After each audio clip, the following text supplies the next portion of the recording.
శ్రీ మహాగణాధిపతయే నమః. శ్రీ గురుభ్యో నమః. శివాయ గురవే నమః. కంచి పరమాచార్య లీలలు అందురాలు వర్ణించిన స్వామి రూపం. 1963 ఆశ్వయుజ మాసం తిరుచిరాపల్లిలో జాతీయ కళాశాల వద్ద నవరాత్రి ఉత్సవాలు జరుపుతున్నారు. కంచి కామకోటి పీఠాధిపతులు శ్రీ శ్రీ శ్రీ చంద్రశేఖరేంద్ర సరస్వతి మహాస్వామి వారు, శ్రీ శ్రీ శ్రీ జయేంద్ర సరస్వతి మహాస్వామి వార్లు. ఉత్సవం తిలకించడానికి వచ్చే వేలాది భక్తుల నిమిత్తం విశాలమైన పందిళ్లు వేశారు. ఆ 9 రోజులు పెద్ద స్వాములు దీక్షలో ఉండి నవరాత్రులకు సంబంధించిన కార్యకలాపాలను స్వయంగా కొనసాగిస్తున్నారు. ప్రముఖులైన వారికి ప్రత్యేక దర్శనాలు, ఇంటర్వ్యూలు వగైరా రద్దు చేశారు. ఆ 9 రోజులు స్వామి దర్శనానికి వచ్చిన భక్తులలో సుమారు 90 సంవత్సరముల వయస్సు గల ఒక వృద్ధురాలున్నది. వార్ధక్యానికి తోడు ఆమెకు కళ్ళు కూడా కనిపించవు. 3 రోజులుగా ఆ ముసలవ్వ ఉపవాసాలు కూడా చేస్తున్నదట. 20 మైళ్ళ దూరం నుంచి ప్రత్యేకంగా స్వామి దర్శనం కోసం వచ్చింది ఆ వృద్ధురాలు. శివ శివ హరహర అనడం తప్పితే మరేమీ మాట్లాడటం లేదు. ఆహారం అడగదు. ముందు స్వామి దర్శనం కావాలి అంటుంది. నవరాత్రి దీక్షలో ఉండగా స్వామి దర్శనం ఆమెకు సాధ్యమేనా అని అందరూ సందేహించారు. కానీ అక్కడ చేరిన భక్తులలో ఒకరికి ఒక యోచన తోచింది. గదిలో నుండి స్వామి ఒక ద్వారం గుండా రోజుకు 1-2 సార్లు వెలుపలికి వస్తుంటారు. ఆ ముదుసలిని ఆ వాకిలి పక్కగా కూర్చోబెట్టాడు ఆ భక్తుడు. ఆహా, అక్కడే కూర్చుని శివ శివ హరహర అంటూ తన హఠం సాగించింది ఆ భక్తురాలు. ఆమెను చూడడానికి స్వామి బయటకు రావచ్చునన్న ఆశతో అక్కడ కొన్ని 100 మంది మోగారు.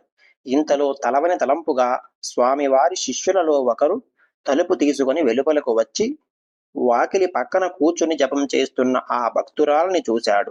చుట్టూ చేరిన వాళ్ళందరూ ఆమె కథ వినిపించారు ఆ శిష్యుడికి. శిష్యుడు లోపలికి వెళ్లి ఆ భక్తురాలి సంగతి స్వామివారికి తెలియజేశాడు.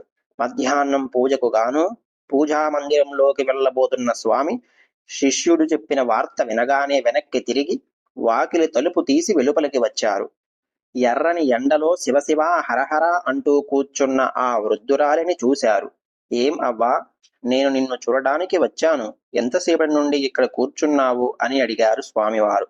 ఆమెకు కాస్త చెముడు కూడా ఉన్నందున చుట్టూ ఉన్న భక్తులు ఆమెకు వినిపించారు స్వామి మాటలు. ఆ మాటలు విని, వచ్చావా నా తండ్రి, నన్ను దీవించడానికి? కాసేపు నా ఎదుట నిలబడు, నేను నీ కాళ్లకు మొక్కాలి అన్నది. అవ్వా, నీకు చూపు లేదు కదా, ఎలా చూస్తావు నన్ను? పోనీ దగ్గరకొస్తే నీ మాటన్నా వింటాను. అట్లా కాదు, నేను చెప్పినట్టు చెయ్యి అన్నారు స్వామి ఆమెతో. ఆ ఎండలో ఆమెను కాస్త దూరం నిల్చోబెట్టారు. స్వామి ఆమె చుట్టూ ప్రదక్షిణం చేశారు. ఆ ప్రదక్షిణంలో 8 దిక్కులలో ఒక్కొక్క దిక్కులో ఒక్కొక్క క్షణం ఆగుతూ, నేను నీవు కనబడుతున్నానా, నన్ను నీవు చూస్తున్నావా అని అడిగారు మహాస్వామి వారు అవ్వను. ఆ ఆ నీ కాషాయ వస్త్రం కనిపిస్తున్నది, నీ చేతిలో నీ దండం కనిపిస్తున్నది అంటూ వరుసగా వర్ణించింది స్వామి రూపమంతా ఆ ముదుసలి. స్వామి ప్రదక్షిణ పూర్తి చేసేసరికి 20 ఏళ్ల కిందట నేను నిన్ను చూసినప్పుడు నా కళ్ళకు ఎట్లా కనిపించావో ఇప్పుడు మళ్ళా అట్లాగే అచ్చం అలాగే కనిపిస్తున్నావు నా తండ్రి అన్నది అవ్వ. స్వామికి సాగిలపడి నమస్కారం చేసింది. చుట్టూ ఉన్న భక్తులంతా ఆశ్చర్య సంభ్రమాలతో ఆ అందురాలి గురుభక్తిని ఒకటే పొగిడారు. స్వామివారి మహిమను కొనియాడారు. ఇదంతా స్వామివారి దివ్యలీల.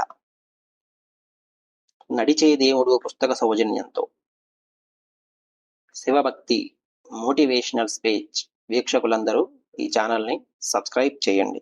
సబ్స్క్రైబ్ చేసిన వారు లైక్ చేసి షేర్ చేయండి. జయ జయ శంకర హర హర శంకర అని కామెంట్ చేయండి. ఓం నమః శివాయ.